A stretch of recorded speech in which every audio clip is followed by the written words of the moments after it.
it was tested in gastrointestinal parasites for cattle, horses, pigs, sheep, ultimately heartworm in dogs. It became a great product for animals. But it was not active against hookworms or tapeworms. And so it was not going to be pursued for human use until one of our clinical physicians, Muhammad Aziz, came and told me about the disease of river blindness, which is caused by a parasite called Onchocerca volvulus. That parasite exists as an adult in a microfilarial form. And the microfilaria live in the skin. The disease is transmitted by the bite of a black fly. Flies bite a person who has these little microscopic worms in the skin. Within the fly, the parasite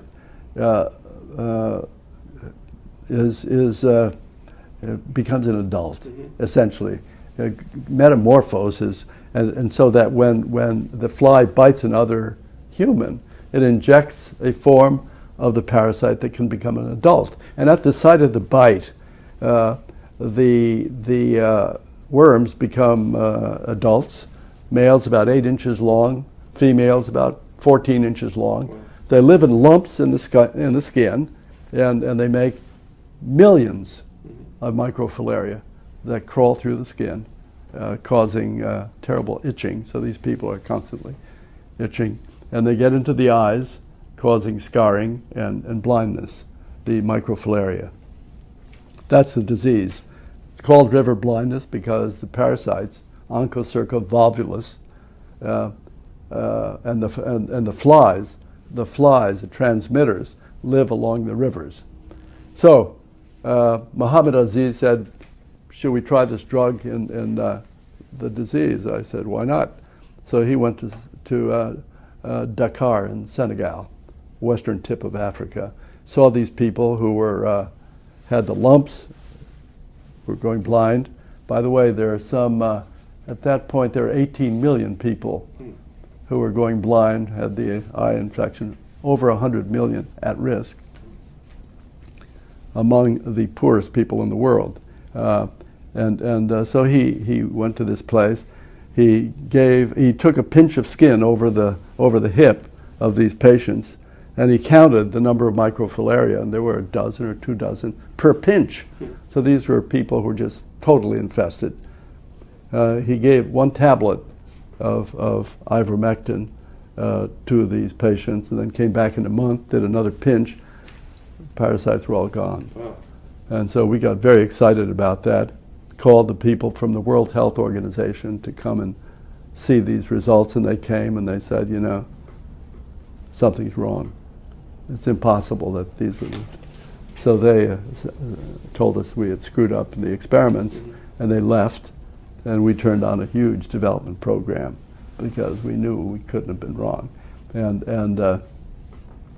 So they went back and they carried out a program where they gave patients who had the infection in their skin, in their eyes, gave them 1 tablet, then came back at 1, 3, 6, and 9, 12 months. And there were no parasites after a single tablet. At the end of 12 months, they started to reappear. And so it was clear that we had a drug that would eliminate this disease when given as 1 tablet once a year. Not going to be a blockbuster then. I mean, these were really poor. They'd never been outside their village. And so we were left with the exciting developments. The clinical research was being finished. This was heading towards 1987. And we needed to have it approved by a sophisticated regulatory agency. And we chose France. The FDA would not take it because they have no river blindness. The French took it because of French Africa. Sure. And French people living in Paris with river blindness. And so they took it, and to my surprise, far faster than ever with a commercially important drug, they called and they said, we're going to approve it in 2 days. At that point, we had been meeting monthly with an executive group to determine how we were going to get the drug to these people. We had no plan. We had no decision. And so we had to make a very rapid decision. And so we decided in a 2-day period. And we had a press conference in Washington where we announced that Merck would provide the drug free to anyone, anywhere in the world for as long as it was required. That was exciting. It was done in a tremendous rush, so much so that I did not talk with the board.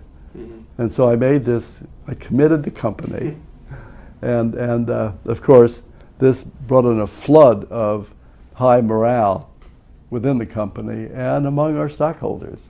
So at the next board meeting, I, of course, explained what had happened, and someone said, don't you think, Roy, that you should have come to the board? I said, well, you know, I really didn't think of it. It was coming so fast, and we had to make a decision. Is there anyone here who would make another decision?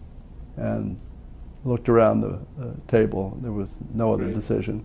So we started in 1987, and the last I heard, which was about 2009, Merck was treating at that time something over 90 million patients a year free.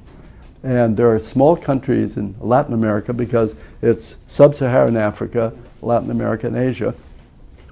There are countries where the cycle had been broken.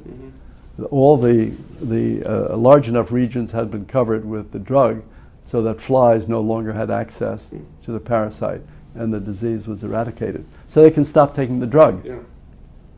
So that was that's the ivermectin story.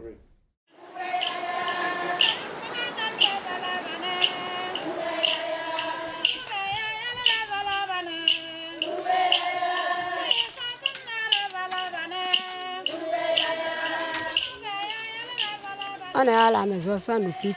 On est à la rivière pour ramasser le sable, ça nous pique, ça nous gratte. Nos yeux aussi, ça gratte. On n'arrive pas à supporter. C'est pourquoi dans notre village ici, Landa Penzinde a plusieurs aveugles.